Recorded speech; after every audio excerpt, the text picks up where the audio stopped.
Hey guys, तो आज युहाव मिलने जा रहा है बचपन के दोस्त से। युहाव के दोस्त को देखने के लिए बने रहे पूरी वीडियो में। चलिए तो फिर चलते हैं वीडियो की ओर।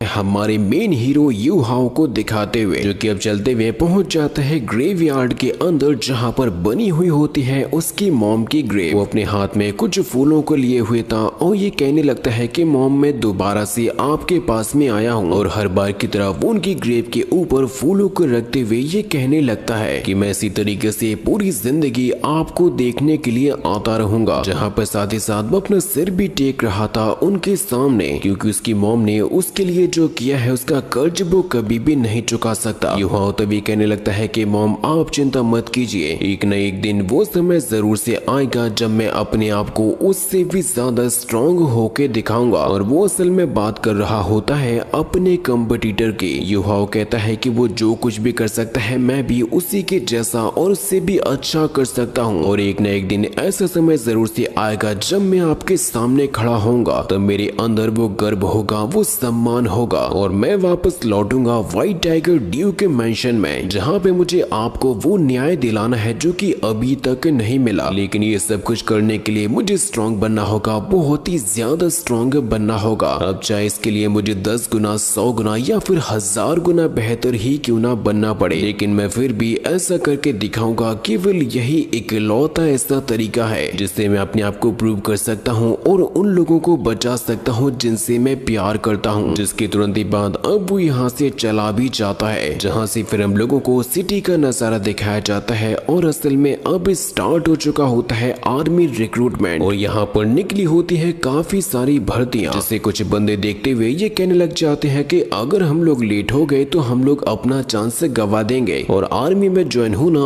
आखिर ये कौन नहीं चाहता। और यहाँ के लोगों के मन में सन मून एम्पायर के लोगों के लिए काफी ज्यादा गुस्सा भी भरा हुआ था। वो सोचते हैं कि हम आर्मी की ट्रेनिंग लेकर बैटलफील्ड में जाकर उनको बहुत ही बुरी तरीके से पीटेंगे, जिसकी वजह से कुछ लोग एंट्रेंस एग्जाम देने के लिए भी चले जाते हैं। और जब ये सभी लोग यहाँ से हटते हैं तो इन्हीं लोगों के पीछे हमें दिखाया जाता है युहाओ को, और वो भी असल में इस आर्मी को ज्वाइन करना चाहता है। और तभी फिर हम लोगों को वो जगह दिखाई जाती है जहाँ पर इस चीज का टेस्ट चल रहा था। और यहाँ पर असल में सिलेक्ट किया जा रहा था वजन को उठाकर, जो जितना अच्छा वेट उठाएगा उसे उतनी ही अच्छी क्लास में सबमिट किया जाएगा। वहीं पर एक बंदा होता है जिसका नाम होता है टीन्यू, वो पहुंच चुका था 3rd क्लास में और इसी तरीके से आगे बढ़ाते हुए काफी सारे वजन भी रखे हुए थे। और जो बंदा यहाँ पर रजिस्ट्रेशन कर रहा था वो लोगों से नाम और उनकी उम्र पूछ रहा था। साथ ही यहाँ पर इंस्ट्रक्टर भी होते हैं जो कि ये बताते हैं कि आपको क्या करना होगा जिससे कि आप सिलेक्ट हो जाओ। एक इंस्ट्रक्टर के सामने तभी एक बंदा आता है तो उससे कहता है कि जल्दी से अपना आइडेंटिफिकेशन दो। तो वो बंदा अपने कार्ड को निकालता है जिसका नाम होता है जी डाजुआंग। डाजुआंग की उम्र होती है 23, जो कि अच्छी उम्र में होता है आर्मी को ज्वाइन करने के लिए। तो इंस्ट्रक्टर उससे कहते हैं कि जल्दी से वहां पर जाओ और एक स्टोन को चूज कर लो जिससे तुम खुद से उठा सको। जब वो आगे बढ़ते हुए जा रहा था तो यहाँ पर एक मोटा सांड जैसा बंदा बैठा हुआ था और डाजुआंग उससे भी आगे जाकर एक बड़े से ब्लॉक को सिलेक्ट करता है, जिसके बाद अब इंस्ट्रक्टर के सामने आ जाता है एक टैंग डोंग नाम का बंदा, जो कि यहाँ पर 4 लीफ सिटी से आया होता है और फैमिली बैकग्राउंड से बिलोंग करता है, जो कि कोई और नहीं बल्कि भेस से बदल कर आया होता है हमारा युहाओ। इंस्ट्रक्टर उससे कहते हैं कि देखो, अब हमारे पास में सबसे बड़ा वाला स्टोन ही बचा है, अगर तुम इसे उठा सको तो टेस्ट देने के लिए वहां पर जा सकते हो या फिर तुम्हें अगले रिक्रूटमेंट का इंतजार करना होगा। लेकिन टैंग डोंग कहता है कि मैं कर लूंगा और वो तुरंत ही अब बढ़ने लग जाता है सबसे बड़े वाले स्टोन की तरफ, जिसके बारे में ये कहा जाता है कि अभी तक ऐसा कोई भी बंदा नहीं आया है जो कि उसको सक्सेसफुली उठा सका हो। लेकिन टैंग डोंग उससे बड़े वाले स्टोन के पास में पहुंच ही चुका था उसे उठाने के लिए। तभी अब इन सभी के सभी लोगों को इशारा दिया जाता है कि अपने अपने स्टोन को जल्दी से उठा लो। स्टार्टिंग के 2 बंदे अपने स्टोन को उठा लेते हैं और तीसरे नंबर वाला वो मोटा भी अपने स्टोन को उठा लेता है। यहाँ तक कि डाजुआंग भी अपनी पूरी स्ट्रेंथ को लगाकर अपने स्टोन को उठा ही लेता है। और जब टैंग डोंग यानी कि युहाओ उठाता है तो वो तो एकदम पत्ते के जैसे उठा लेता है इतने बड़े स्टोन स्टोन को, जो नजारा देखकर तो इंस्ट्रक्टर्स भी काफी ज्यादा इम्प्रेस हो जाते हैं कि इस लाइन में ये जितने भी बंदे खड़े हुए थे उन सभी को सिलेक्ट भी कर लिया गया था और अब सभी बंदों को उनकी क्लासेस दी जाती है, जिनमें से जेंग शाओवेई नाम का बंदा 3rd क्लास में सिलेक्ट हुआ था। यहाँ तक कि गाओ डापांग नाम का बंदा जो कि मोटा सा सांड था उसे भी 3rd क्लास में ही सिलेक्ट किया जाता है। और जब डाउआंग की बारी आती है तो उससे कहते हैं कि मानना पड़ेगा तुम्हारे अंदर दम तो है, इसी वजह से डाजुआंग को सिलेक्ट किया जाता है 2nd क्लास में। और फाइनली अब बारी आ चुकी थी टैंग डोंग की, जिसको सिलेक्ट किया जाता है 1st क्लास में। जो नजारा देखकर तो यहाँ पर मौजूद सभी बंदों के होश उड़ जाते हैं कि आखिर ये कैसे हो गया, और ऐसा भी होता भी क्यों ना, आखिरकार उसने सबसे बड़े वाले स्टोन को जो उठाया था। और ये वहाँ अपने मन में ये सोचता जाता है कि ये स्टोन बहुत ही ज्यादा हल्का था, बड़ी मुश्किल से मैं अपनी स्ट्रेंथ को कंट्रोल कर पाया। जिसके यहाँ से जाते ही वो बड़ा वाला स्टोन तो चूर चूर हो जाता है, उसके 1000 टुकड़े हो चुके थे। जिसके बाद अब हम लोगों को दिखाया जाता है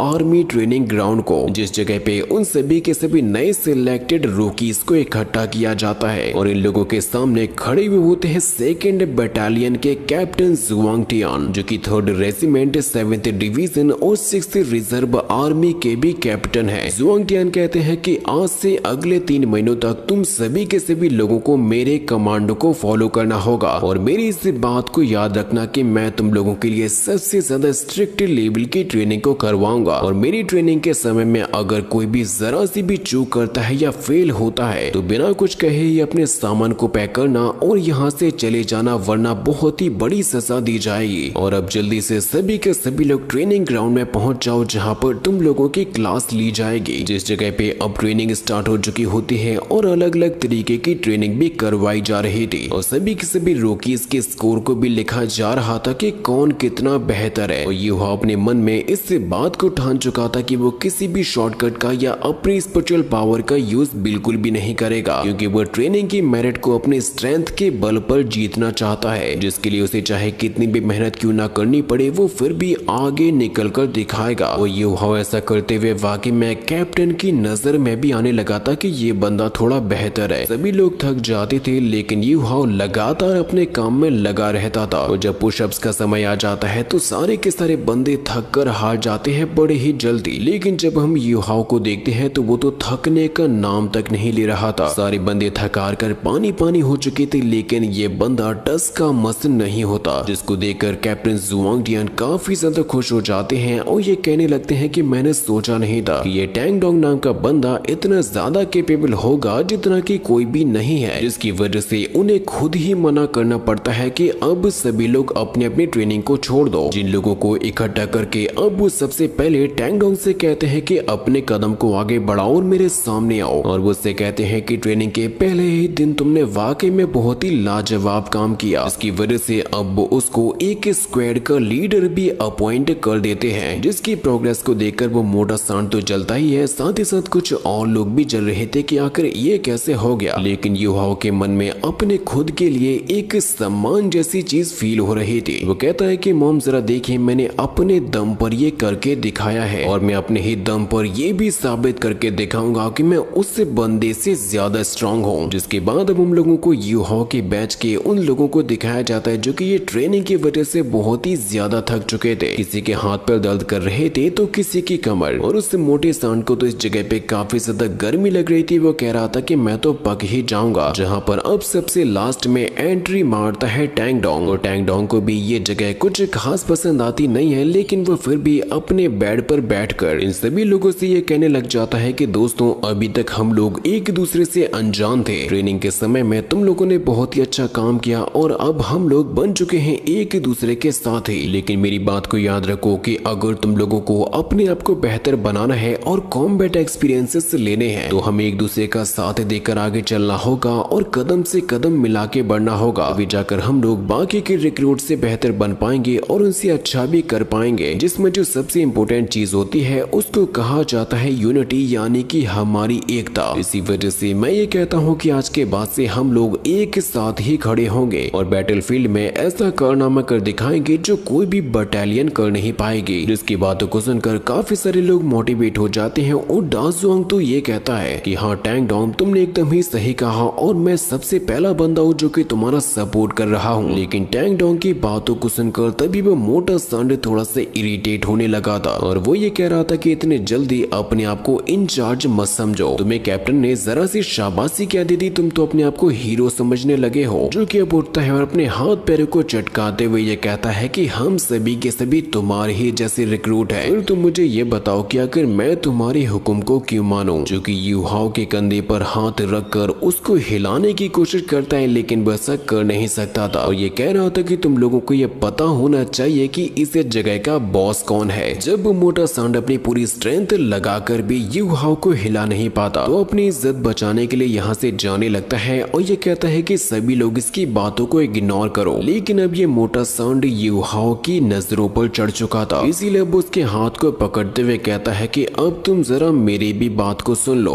वो मोटू जैसे ही अपने एक पंच को हिट करने की कोशिश करता है तो यूहाओ ने उसे धोबी पछाड़ लगा दी थी और एक ही झटके के साथ में चित्त कर दिया था। जो नजारा देखकर तो सभी रिक्रूट के मुंह खुले के खुले रह जाते हैं। यूहाओ कहता है कि मोटू तुम ये कैसे भूल गए कि मैं एक स्क्वाड का लीडर बन चुका हूँ और मैंने तुम लोगों से जो भी पहले कहा था वो मेरा सजेशन नहीं था बल्कि एक ऑर्डर था और जो भी उसे नहीं मानना चाहता वो मुझे बता सकता है। जिससे कि सारे बंदे खड़े हो जाते हैं और ये कहने लगते हैं कि स्क्वाड लीडर हम लोग आपको ही फॉलो करेंगे। टैंग डोंग कहता है कि ठीक है, अब समय काफी हो चुका है, लाइट्स को बंद करो और जल्दी से अपनी आंखें बंद करके सो जाओ। जो सारे के सारे बंदे तुरंत अपने बेड पर जाकर सो जाते हैं और ये मोटो भी अब अपने बेड पर लेट कर तुरंत ही सो जाता है। जिसके बाद अब हम लोगों को अगले दिन का सीन दिखाया जाता है जहाँ पर तुरंत ही एक ही सायरन के साथ में रिक्रूट्स को जगाया जाता है जो कि एक एक झटके के साथ में ही उठ जाते हैं और ये लोग जब तक तैयार होते हैं तब तक स्क्वाड लीडर यानी कि टैंग डोंग तो निकल ही चुका था। डाजोंग कहता है कि हम लोगों को जल्द से जल्द निकलना होगा वरना हमें सजा मिलेगी। लेकिन यूहाओ के साथ साथ वहीं से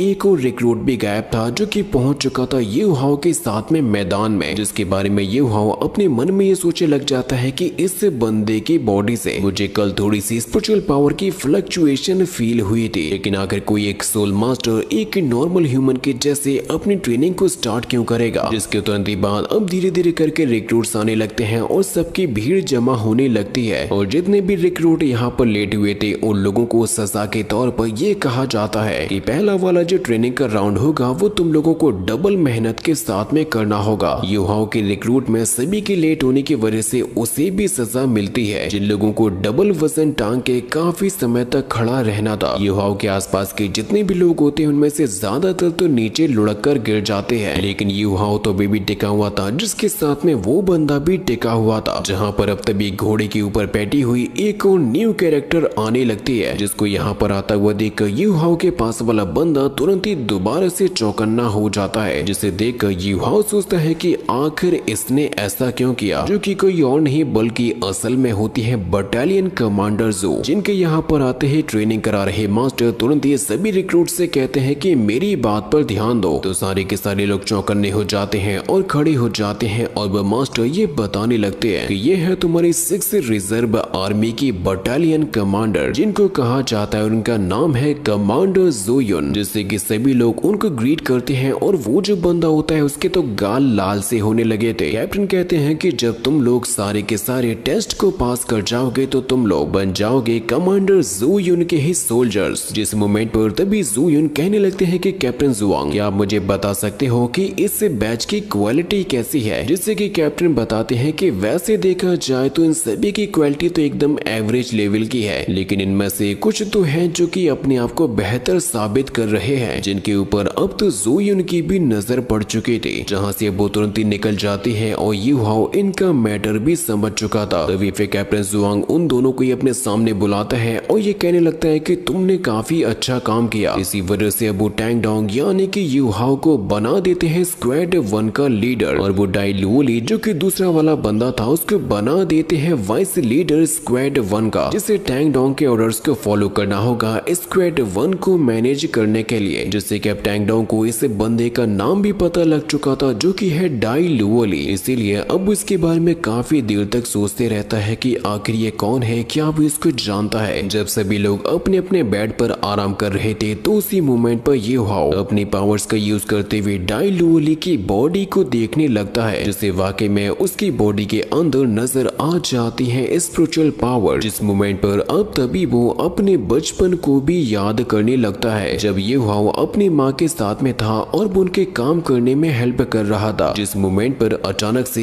एक बच्चा उससे टकरा जाता है और जब यूहाओ की मॉम उस बच्चे को देखते हैं तो ये भी काफी प्यारा सा बच्चा था जिसका नाम होता है लुओली। और यहाँ पर तभी लुओली की मॉम भी उसको पुकारते हुए आ जाते हैं, जिनको देखते ही लुओली उनके पीछे जाकर छुप जाता है और वो यूहाओ से कहने लगता है कि मुझे माफ करना, मैं कुछ तितलियों का पीछा करते हुए आ रहा था और गलती से तुमसे टकरा गया। यूहाओ भी उससे कहता है कि नहीं कोई बात नहीं, मुझे चोट नहीं आई। लुओली की मॉम तभी यूहाओ की मॉम को पहचान लेती है और उनसे कहते हैं कि तुम तो हो यूनैर हो, क्योंकि इन लोगों ने उसके बारे में पहले से ही सुना था जिससे ड्यूक के मेंशन से निकाल दिया गया था। वो कहते हैं कि यूनैर, मैंने कभी भी सोचा नहीं था कि तुम हमें यहाँ पर मिलोगी। और वो उनकी हेल्प करने के लिए तुरंत ही एक पैसों से भरी हुई पोटली को दे देती हैं। वो यूनैर कहते हैं कि नहीं मैं इसको एक्सेप्ट नहीं कर सकती, अगर फैमिली को पता लग गया तो बहुत बड़ी गड़बड़ हो जाएगी और आप भी प्रॉब्लम में फंस जाओगी। लेकिन लुओली की मॉम वो पोटली उनको देते हुए कहती है कि इन्हें रख लो और मैं तुम्हारे बच्चे का नाम याद रखूंगी यूहाओ को, क्योंकि ये बच्चा भी बड़ा हो रहा है और इसे अच्छे खासे न्यूट्रिशन की भी जरूरत है, तुम इसका ख्याल रखना। और वो लुओली से भी कहती है कि तुम मिलो अपने बड़े भाई से जिनका नाम है यूहाओ। तो लुओली भी यूहाओ को बिग ब्रदर कह के ग्रीट करता है। लुओली की मॉम कहती है कि मैं यहाँ पर आती जाती रहूंगी, अगर कोई भी प्रॉब्लम हो तो मुझे बताना। जिसके बाद वो यहाँ से चली जाते हैं और ये यूहाओ का लुओली के साथ में फर्स्ट और लास्ट इंट्रैक्शन था, जिसकी वजह से अब प्रेजेंट टाइम में उसे याद आ ही चुका था कि ये कोई और नहीं बल्कि उसी की फैमिली का ही बंदा है। तभी वो देखता है कि यहाँ से तो लुओली गायब हो चुका है, जो कि असल में बाहर जाकर मार्शल आर्ट की प्रैक्टिस कर रहा था, जिसकी प्रैक्टिस तो काफी अच्छी होती है। लेकिन उसी मोमेंट पर अब वहाँ पर यूहाओ पहुंच जाता है और वो उससे कहने लगता है, वैसे अगर मैं अंदाजा लगाऊं तो तुम ये सब कुछ कर रहे हो व्हाइट टाइगर ड्यूक के सामने अपने आप को प्रूव करने के लिए, और दूसरा रीजन है कि तुम बटालियन कमांडर ज़ोयुन को भी इम्प्रेस करना चाहते हो। मैंने जो कहा है क्या वो सही है? और जो ये ज़ोयुन है वो मेरे ख्याल से होनी चाहिए स्टार लुओ रॉयल फैमिली से, तुम मिलिट्री के मेरिट को अर्न करके उसी के स्टेटस के बराबर बनना चाहते हो। जिसकी बात को सुनकर लुओली भी चौंक जाता है और कहने लगता है कि तुम आखिर हो कौन, क्या तुम भी मेरे पिता के लोगों में से एक हो? यूहाओ कहता है कि देखो असल बात तो यह है कि किसी की आंखों में अगर किसी के लिए प्यार है तो उसे छुपाया नहीं जा सकता। यूहाओ कहता है कि वैसे क्या तुम अपनी मार्शल आर्ट को मेरे सामने दिखा सकते हो? लुओली कहता है कि देखो मैं उन लोगों पर हाथ नहीं उठाता जो कि सोल मास्टर ना हो। यूहाओ कहता है कि मैंने बात करने के लिए नहीं बल्कि फाइट करने के लिए कहा है। जहाँ पर लुओली तुरंत ही अपनी स्पिरिचुअल रिंग्स को एक्टिवेट करते हुए फाइट करने के लिए चला जाता है यूहाओ के साथ में। जिन दोनों के बीच में अब यहाँ पर काफी गजब के लेवल के मार्शल आर्ट कॉम्बैट होने लगती है, जहाँ पर यूहाओ उसको काफी अच्छे तरीके से धो रहा था और वो असल में उसे मजबूर कर रहा होता है स्पिरिचुअल पावर को यूज करने के लिए। लेकिन फिर भी अभी तक लुओली अपनी मार्शल आर्ट टेक्निक्स का ही यूज कर रहा था, जिससे कि अब वो काफी तेजी के साथ में उसके पास में तो पहुंचने वाला था। लेकिन यूहाओ को बीट करना इतना आसान नहीं है। यूहाओ कहता है कि वैसे तुम्हें क्या लगता है इन स्किल्स का यूज करते हुए तुम मुझे हरा भी पाओगे? भूल जाओ क्योंकि ऐसा नहीं होने वाला। और अब वो होल्ड बैक ना करके अपने अटैक्स को करने लगता है। जो अटैक यूहाओ ने इतना ज्यादा जोरों का किया था कि लुओली के मुंह से तो खून भी निकल गया था और यूहाओ ने उसको एक ही अटैक के साथ में धो डाला था, जिसकी वजह से अब लुओली मजबूर हो चुका था अपनी स्पिरिचुअल पावर को यूज करने के लिए। और अब लुओली यहाँ पर यूज करने लगता है अपनी व्हाइट टाइगर वज्र ट्रांसफॉर्मेशन को, जिसे देखकर यूहाओ कहता है कि वाकई में मानना पड़ेगा डाई लुओली की जो व्हाइट टाइगर मार्शल सोल है वो काफी शानदार और स्पिरिचुअल पावर से भी भरी हुई है। जिसके साथ साथ उसे ऐसी फीलिंग आ रही थी कि उसने अपनी मेंटल पावर को सोल पावर के साथ में मिला दिया हो। और अब लुओली तुरंत ही अपने व्हाइट टाइगर की मदद से अटैक करना शुरू कर देता है यूहाओ के ऊपर, जहाँ पर यूहाओ सबसे पहले उसके अटैक्स को डॉज करता है और उसके अटैक को अपने एक ही हाथ से संभाल भी लेता है, जिसकी वजह से लुओली और भी ज्यादा गुस्से में आकर अपने और भी ज्यादा ताकत के साथ में हमला करने लगा था। लेकिन यूहाओ के लिए ये सारे के सारे हमलों को डॉज करना और उनको काउंटर करना ये तो बच्चों वाली बात थी, जिनको वो आसानी के साथ में डॉज करता है और फाइनली रोक ही लेता है लुओली को। जो नजारा देखकर डाई लुओली के भी होश उड़ जाते हैं और वो कहने लगते हैं कि आखिर ऐसा होना पॉसिबल भी कैसे है। लुओली उससे कहने लगता है कि तुम तो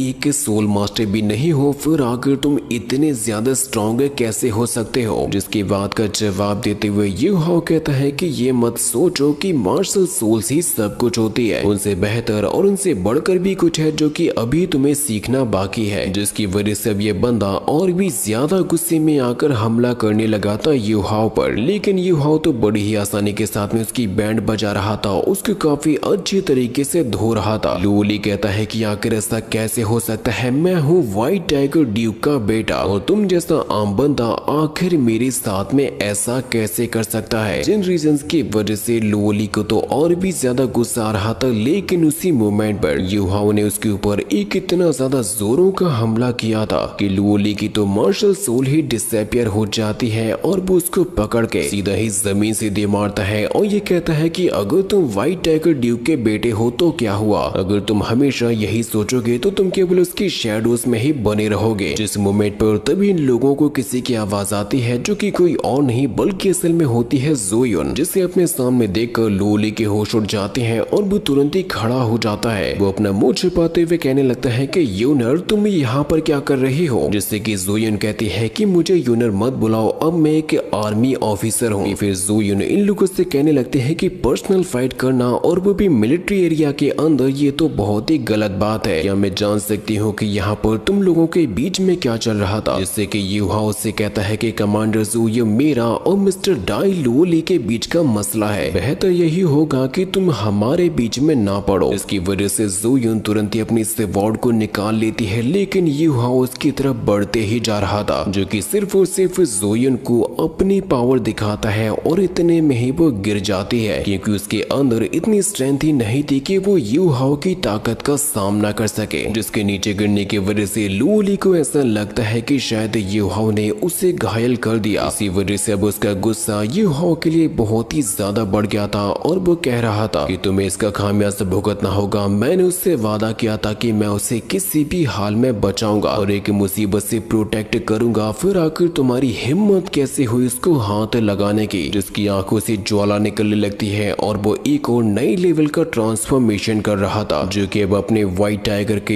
एक और काफी खतरनाक से वर्जन को लेकर आ चुका था। जो नजारा देख के यूहाओ कहता है कि मानना पड़ेगा तुम तो मार्शल सोल के म्यूटेशन के बारे में भी जानते हो, लेकिन ये भी कोई बड़ी बात नहीं थी यूहाओ के लिए, क्योंकि उसने काफी बड़े बड़े लेवल के बंदों को हराया है। जिस मोमेंट पर अब पूरी ताकत के साथ में लू ली हमला करने के लिए चला जाता है यूहाओ पर। इसके अटैक को यूहाओ संभालता है और इन दोनों के बीच में एक और काफी गजब की लेवल की फाइट स्टार्ट हो जाती है। और वो ये कह रहा था कि लू ली की मार्शल सोल के अंदर दोनों ही तरीके की पावर्स है, जो कि मेंटल और स्पिरिचुअल दोनों ही पावर्स को मिला के बनती है। और उसने ये सब कुछ पाया है व्हाइट टाइगर के ड्यूक के कल्टीवेशन मेथड से, जो कि उसको काफी ज्यादा बेहतर बना चुके हैं। और वो एक ही झटके के साथ में लू ली के अटैक को रोकता तो है, लेकिन वो तुरंत ही उसके पास में भी पहुंच चुका था। लेकिन यूहाओ की जो स्पीड होती है उसको मैच कर पाना लू ली के बस की बात नहीं थी। वो तो सिर्फ और सिर्फ यहाँ पर लू ली की ताकत को परख रहा था, उसको देख रहा था कि ये बंदा और क्या क्या कर सकता है। क्योंकि अब जिस मोमेंट पर यूहाओ ने अपनी डबल किक को यूज किया था इस बंदे पर हिट करने के लिए, वो उसकी मार्शल सोल को दोबारा से डिस्ट्रॉय कर देता है और लू ली को भी हरा देता है। जो नजारा देखकर ज़ोयुन कहती है कि आखिर तुमने लू ली के साथ में ऐसा क्यों किया, तुम असल में हो कौन और तुम इतने ज्यादा स्ट्रॉन्ग कैसे हो, कहीं तुम सन मून एम्पायर के कोई जासूस तो नहीं हो जो कि छुप कर यहाँ पर आए हो। जिसे ये सब कुछ कहते हुए सुनकर यूहाओ कहता है कि तुम्हें शायद लू ली की कुछ ज्यादा ही चिंता है, मेरे पास में भी एक ऐसा शख्स है जिसकी मुझे बहुत ज्यादा चिंता रहती है। और अब यूहाओ यहाँ से अपने कदमों को आगे बढ़ाने लगा था ज़ोयुन की तरफ, जिसको देखकर लू ली कह रहा था और रहम की भीख मांग रहा था कि ज़ोयुन को कोई नुकसान मत पहुंचाना। इसके आगे की स्टोरी नेक्स्ट एपिसोड में होगी। और अगर आप लोगों को ये एपिसोड पसंद आया हो तो मुझे कमेंट में जरूर से बताना।